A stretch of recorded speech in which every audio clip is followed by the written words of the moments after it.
गेल्या काही दिवसांपूर्वी खेड तालुक्यातील दहिवली गावी घरावर दरड कोसळली। एकाच कुटुंबातील दोघा बाप लेकांचा मृत्यू झाला। दहिवली गाव हादरून गेले। या दहिवली दुर्घटनेतील बाधित कुटुंबांना राज्य शासनाकडून आर्थिक मदतीचे वाटप तत्काळ करण्यात आले आहे। राज्याचे गृहराज्यमंत्री नामदार योगेशदादा कदम यांच्या हस्ते रविवारी ही मदत वितरित करण्यात आली। मृतांच्या वारसांना 8 लाख रुपये तर घरांचे नुकसान झालेल्या कुटुंबांना घर बांधण्यासाठी 2,60,000 रुपयांची मदत धनादेशाद्वारे सुपूर्द करण्यात आली।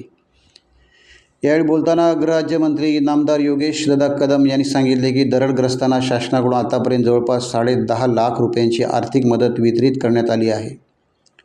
दुर्घटनेत झालेली जीवितहानी भरून काढणे शक्य नसले तरी शासनाच्या या मदतीमुळे बाधित कुटुंबांना काही प्रमाणात दिलासा मिळेल असा विश्वास त्यांनी व्यक्त केला। तसेच आवश्यकतेनुसार वाढीव मदत उपलब्ध करून देण्यासाठी शासन प्रयत्नशील असल्याचे त्यांनी सांगितले। यावेळी जिल्हा परिषद अध्यक्ष अस्मिता केंद्रे, जिल्हा परिषद सदस्य अरुण उर्फ अण्णा कदम, जिल्हा परिषद सदस्य सचिन धाडवे, खेड सभापती डॉक्टर आफिया पालेकर, खेड प्रांत, खेड तहसीलदार, खेड लवे, स्थानिक लोकप्रतिनिधी, प्रशासनातील अधिकारी, ग्रामस्थ आणि दरडग्रस्त कुटुंबे यावेळी उपस्थित होते। आपल्याला माहिती आहे की खेड तालुक्यामध्ये दहिवली या ठिकाणी दुर्घटनाग्रस्त कुटुंब जे आहे त्या कुटुंबियांना शासनाच्या वतीने घराच्या समोर त्यांच्या आपण जवळपास 2,60,000 रुपये आणि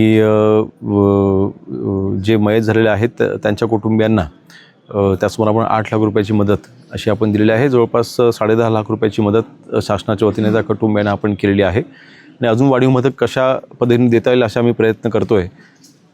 नक्कीच त्यांचं झालेलं नुकसान आहे ते आम्ही भरून काढू शकत नाही, परंतु या आर्थिक मदतीने नक्कीच त्यांच्या कुटुंबियांना एक आर्थिक आधार मिळेल आणि त्यांचं कुटुंबियांचं आणि घराचं जे नुकसान झालेलं आहे ते पुन्हा भरून काढण्यासाठी त्यांना ह्याची मदत होईल।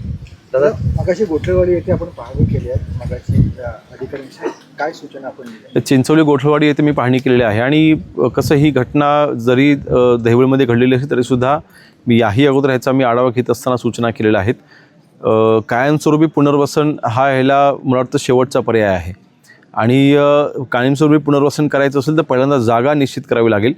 जागा निश्चित करण्यासाठी ती जनतेच्या आणि लोकांच्या म्हणजे त्यांना जी जागा अपेक्षित आहे तीच जागा निवडणं हे अपेक्षित आहे आणि मला वाटतं पहिल्यांदा ती जागा निवडणं, ती जागा कुठे आहे हे शोधून काढणं आणि त्या ठिकाणी पहिल्यांदा आपण शासनाच्या जागेचा पर्याय समोर ठेवतो, त्यानंतर खाजगी जागेचा पण पर्याय समोर ठेवतो। हे दोन्ही पर्याय आपण समोर ठेवून पुनर्वसन कसं करता येईल असा मी प्रयत्न करतोय।